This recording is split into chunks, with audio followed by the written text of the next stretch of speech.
Saat ini kita akan bersama-sama merenungkan firman Tuhan dengan tema pikirkan dan lakukan yang baik. Kita berdoa bersama. Allah yang baik, yang kami kenal dalam nama Tuhan Yesus Kristus yang mengasihi kami dan kami kasihi, kami bersyukur pada kesempatan ini akan merenungkan firman-Mu. Kiranya Roh-Mu yang kudus memberikan hikmat bagi kami, supaya kami mengerti, memahami akan pikiran Tuhan yang baik dalam kehidupan kami. Tolonglah kami ya Tuhan, berfirmanlah, ini kami anak-anak-Mu siap mendengarkannya. Di dalam nama Tuhan Yesus Kristus, Sang Firman yang hidup kami mohon. Haleluya, amin.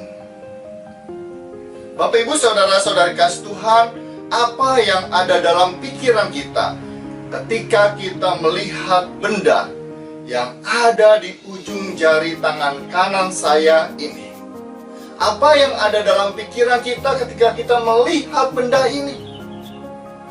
Bisa jadi kita berpikir sama, bisa juga berbeda. Pada umumnya ketika melihat benda ini, banyak orang akan mengatakan itu telur. Ya, saya melihat itu merupakan sebutir telur. Apakah yang dilihat ini hanya sebutir telur? Bisa saja tidak.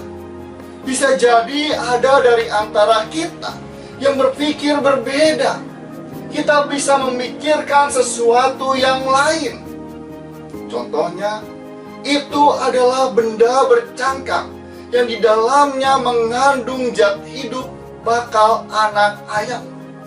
Oh, itu telur rebus, telur goreng mata sapi, telur goreng dadar, telur sambal, telur kecap, telur gobal-gabul.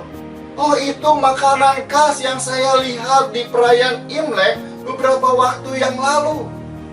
Dan benda itu bisa dijadikan bahan makanan lainnya. Kalau di jemaat GKI Juwana, ketika diperlihatkan benda ini, banyak dari antara anggota jemaat GKI Juwana yang menjawab, itu adalah telur ayam sehat. Ya benar, ini adalah telur ayam sehat yang saya beli dari anggota jemaat yang mengikuti salah satu program pemberdayaan ekonomi GKI Juwana. Program telur ayam sehat ini mendapat dukungan dari salah satu jemaat GKI di Jakarta Barat, salah satu jemaat GKI di Tangerang Selatan, dan Yayasan Bantuan Kasih Indonesia. Untuk pemasaran bagaimana? Kami melakukan penjualan di wilayah Kecamatan Juwana dan sekitarnya. Program ayam telur sehat ini juga didukung dan diapresiasi oleh beberapa jemaat GKI di Semarang, sehingga rekan-rekan kami di Semarang membantu penjualan kepada umat. Dan kalau diperhatikan, GKI Juwana sedang mengembangkan kelompok tani anugerah sekitar 15 anggota. Untuk mengetahui informasi lebih lanjut, bisa saksikan videonya di channel GKI Juwana dengan judul Pemberdayaan Ekonomi GKI Juwana Telur Ayam Sehat. Linknya bisa dilihat di bawah ini ya. Bapak Ibu Saudara-saudari kasih Tuhan, dari benda yang satu ini kita dapat mengembangkan pikiran. Tidak hanya sebatas pada sebutir telur, pikiran kita dapat mengungkapkan sesuatu yang lebih baik. Namun demikian, bisa jadi yang keluar dari pikiran kita adalah hal yang negatif. Seperti paling benih telur yang ada di dalam cangkang itu sudah rusak dan tidak bisa menetas lagi. Isi telur itu pasti sudah busuk.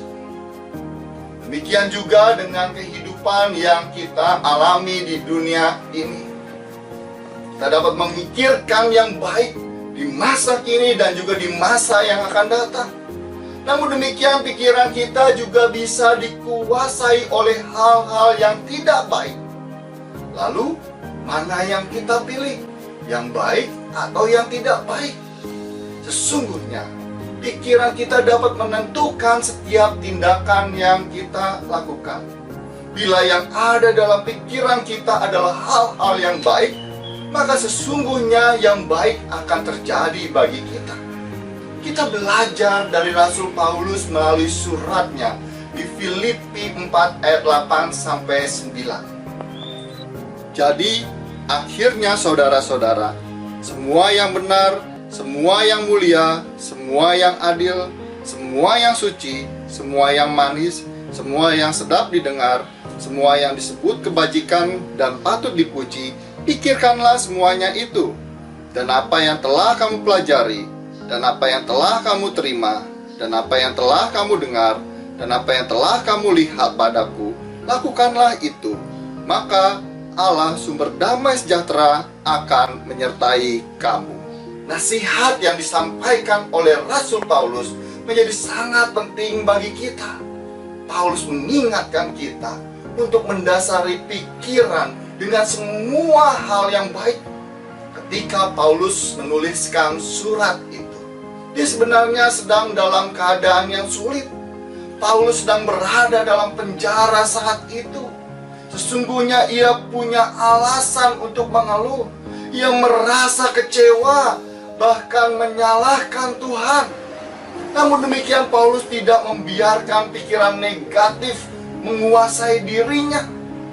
Meskipun situasi sedang buruk ia alami, namun Paulus tetap memancarkan ungkapan-ungkapan sukacita dan terus mengingatkan jemaat lewat surat-suratnya agar tidak pernah menyerah dan kehilangan harapan dalam menghadapi kehidupan di dunia ini. Meskipun kita sedang mengalami masa sulit di tengah gelombang 3 masa pandemi COVID-19 ini, alangkah indahnya kita terus mengisi pikiran dengan semua hal yang baik. Selanjutnya, kita pelajari nasihat Rasul Paulus supaya kita dapat melatih diri untuk melakukan hal-hal yang kita pelajari, kita terima, kita dengar, kita lihat. Maka Allah, sumber damai sejahtera, akan menyertai kita. Di dalam Tuhan, marilah kita terus belajar memahami pikiran baik yang Allah kehendaki, agar kita dapat melakukan yang baik di hadapannya. Tuhan menolong dan memberkati kita semua. Amin. Mari kita berdoa bersama. Tak henti-hentinya Tuhan, kami bersyukur akan kebaikan-Mu yang senantiasa menyertai dan memelihara kami. Kiranya kami juga dimampukan untuk memikirkan hal-hal yang baik seturut dengan kehendak-Mu, sehingga kami juga dapat melakukan yang baik terus-menerus pada sesama kami, pada makhluk ciptaan yang Engkau ciptakan. Tolonglah kami untuk melakukannya. Di dalam nama Tuhan Yesus Kristus, Sang Juru Selamat yang hidup, kami memohon. Haleluya. Amin.